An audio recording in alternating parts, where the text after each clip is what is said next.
Alright, in this video I'd like to introduce you to the work of a photographer named Henri Cartier-Bresson. And in fact that's the French, he is French, and that's the French way of saying his name. If you want to call him Henry, that's fine. But in French it's Henri Cartier-Bresson. He's a photographer from he was born in 1908 and he died in 2004. Again, with these Meet the Artist presentations that I give, I'm not going to ask you to memorize any dates or anything. Just more be open to looking at the photographs as open as possible to appreciating the beauty of them.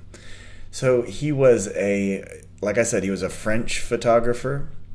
And what he is notable for using a very small camera. And in this first and second image, I'll show you the second image now.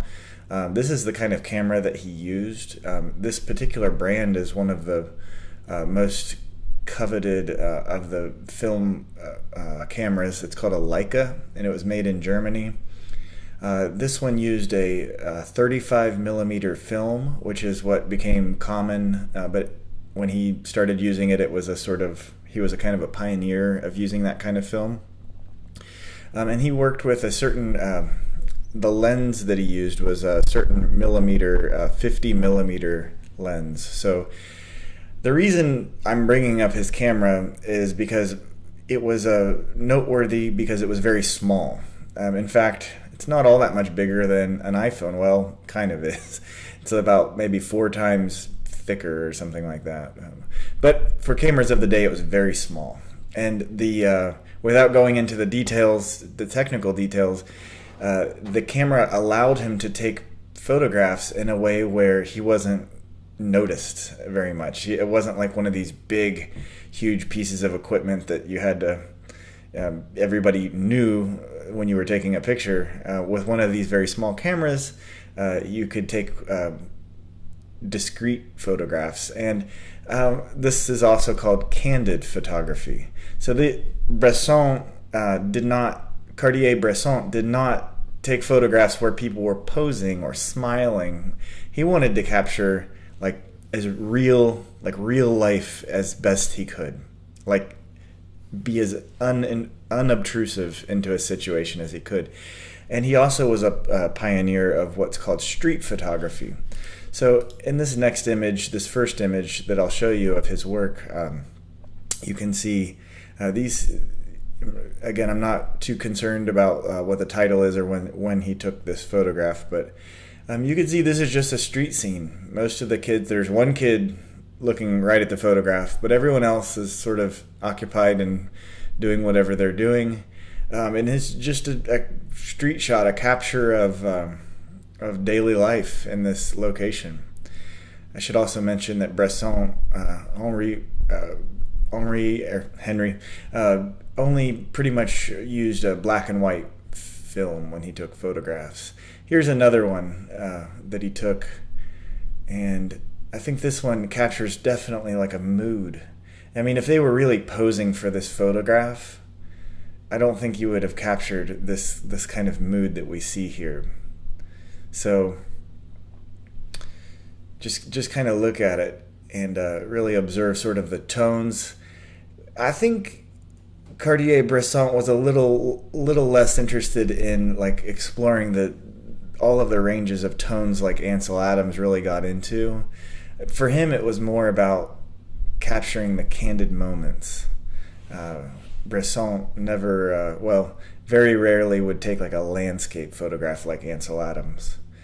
In this next photograph, I know where this is. This is in Germany, and this is the Berlin Wall that ran through Germany and divided East and West Germany.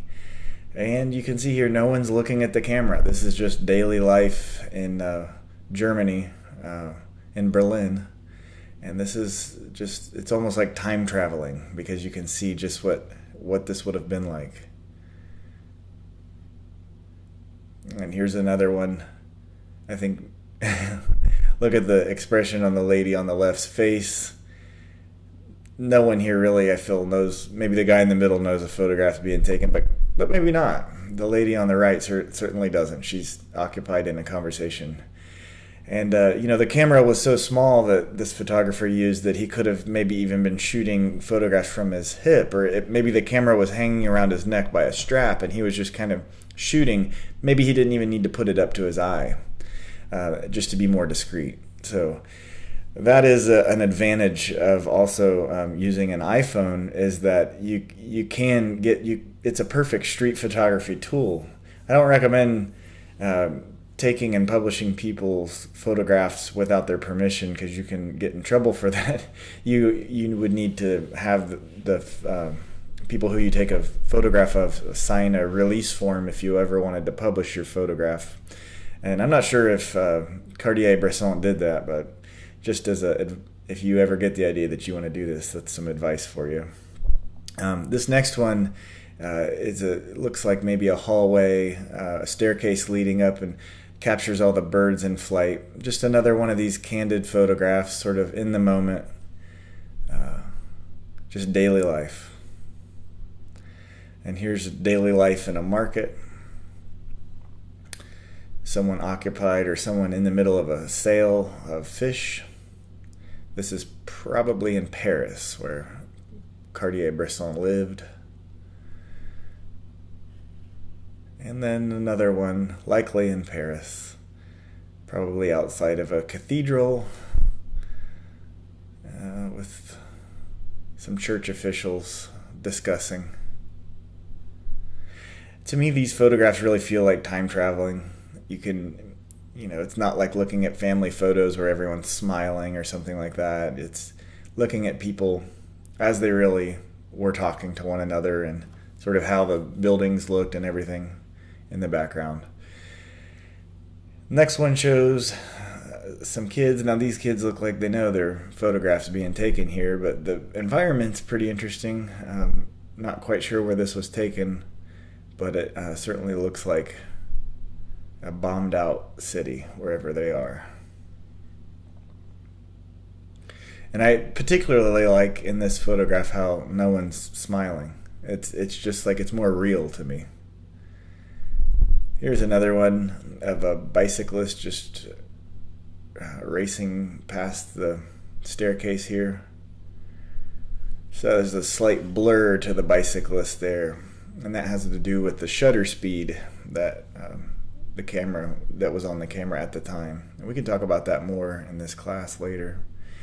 But if you look, I think you could point out that the geometry of the staircase, as the rail kind of moves from the left to the right and the center, and it kind of curves inward, and then there's another rail that sort of curves the other way, and it kind of creates a sense of balance in this photograph that's interesting. And then the geometry of the stairs kind of juxtaposes the arch of the street. So just daily life in Paris. Here's another one that likely the last one actually is just a scene in a park. I never noticed it till now, but the guy in the upper right is holding his finger up. Maybe that's a cigar. I bet that's a cigar. Well, they're just lounging, and this, again, it just feels like time travel to me. You wonder what was occupying this guy's thoughts. He looks so deep in thought.